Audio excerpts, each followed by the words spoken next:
Becoming a software tester does not require a computer science degree. What matters most is mindset, skills, and practice. A software tester's main job is to think critically. Testers ask questions like, what could go wrong, what users might do, and where failures could hide. Basic technical knowledge is important. You should understand how software works, how web applications behave, and how data flows between systems. Communication is a key skill.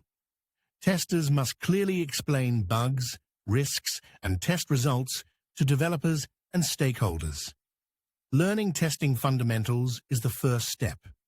This includes understanding testing types, bug severity, priority, and agile workflows.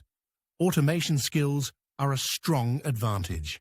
Knowing how to write simple automation